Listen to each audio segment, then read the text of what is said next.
खुलुमबाय लोगोफोर आंनि चेनेलखौ मोजां मोनना नायगिरि साफ्रोमखौबो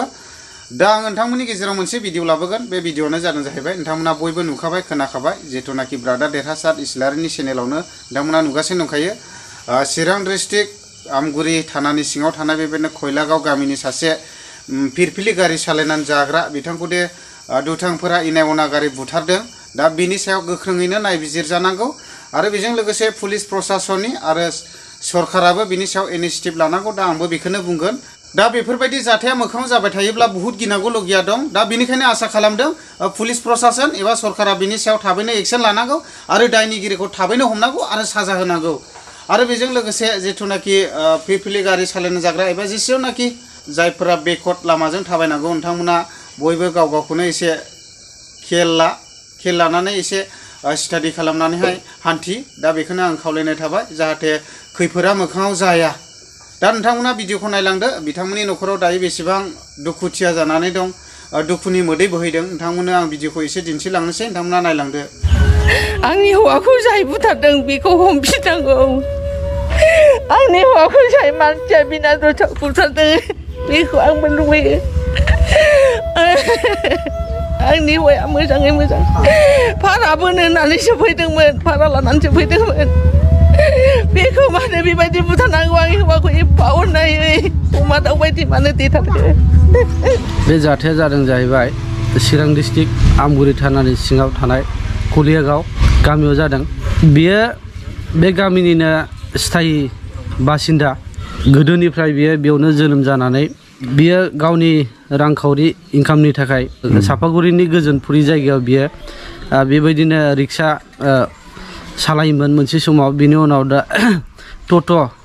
बा फिलफिलि बियो सालायनानै जिउ खुङोमोन दाख्लैनि थांनाय 15 थारिख खालि सापागुरिनिफ्राय भारा लानानै बियो जोंनि खलियागाव गामिनि गेजेरजों थांनानै नांगलभाङाखौ बारलांनानै बियो बेसरबारि होननाय जायगायाव जयपुर बे जायगायाव बियो भारा लाबोदोंमोन नाथाय दुखुनांथाव बाथ्रा बियो भाराखौ लांखांनायनि उनाव मानसिया फैफिनदोंमोन होननानै माने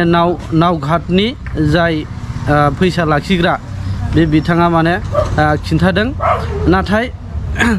बै मानसिया खिन्थादोंब्लाबो बे मानसिया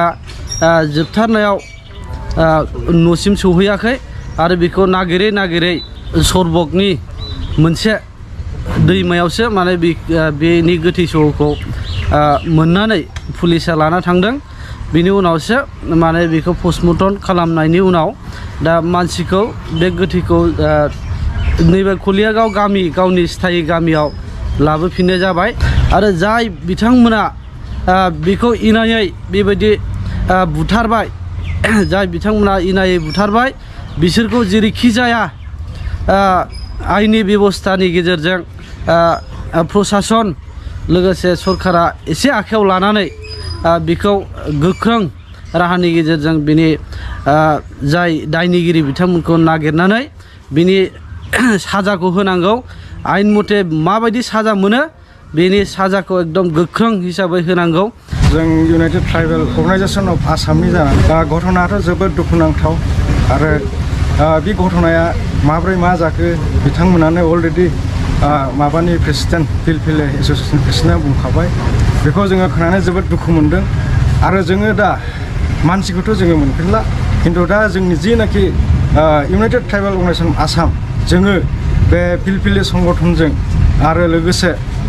फिलफिलि इउनियनजों लोगोसे आरो बे गोमाजानाय न'खरजों जों अरायसिम गसंथागोन आरो जोङो आयेन बेबस्था आयेननि हिसाबै जेरैहाय मदद होनांगौ जों बेखौ मदद होगोन आसाम सरकार बिटिआर सरकार आरो बे बिटिआर आसाम पुलिसनि सायाव जोंनि मोनसे स्ट्रं डिमान्ड बे डिमान्डआनो जाहैबाय बिथांमोना बे घटना बे जायानाखि भारा लांनानै बिथाङा जयपुराव थांदोंमोन जयपुरनिफ्राय ओरै फैफिननानैहाय ओमफ्राय बियो लास्टआव सानथाम सानब्रैनि उनावहाय बिथांनि डेड बडिखौहाय हरै बरपेटा डिस्ट्रिक्टआव मोनहैदों बेयो जोंनि थाखाय जोबोद दुखुनांथाव बाथ्रा आरो बेखौ आसाम सरकार आरो बिटिआर सरकार आरो बे आसाम पुलिस प्रशासना प्रपार इनभेस्टिगेसन खालामनांगौ आरो लोगोसे बिथांनि थालांनाय बे न'खरनि सायाव सरकारि आयेन मथे जिनाखि क्षतिपुरन दं बेखौ सरकारा होथारनांगोन बिनि थाखाय जोङो मेम'रेन्डामफोर होगोन बे गारिखौबो पुलिस प्रशासना नागिरनानै बख'नांगोन दाथ' डिजिटेल जुग बे डिजिटेल जुगाव बिथांनि बे मबाइलानो बिनि लकेसनखौ खोन्थाखायो আমি ইয়াৰ বিষয়ে ক'ব খোজোঁ বেলাবাটি 4টা বজাত জয়পুৰত মানুহটা ভাড়া লৈ গ'ল যাওয়ার পাছত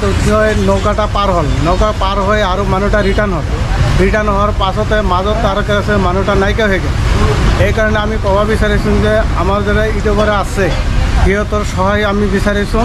আৰু আমি প্লাস সরকারেরও সহায় বিচাৰিছোঁ পুলিশ প্রশাসনেরও আমি সহায় বিচাৰিছোঁ আমি মানে একদম গরিব মানুষ পিলপিলি চলাই খাই এনেকৈ যদি আমি যদি কেৰাছে যে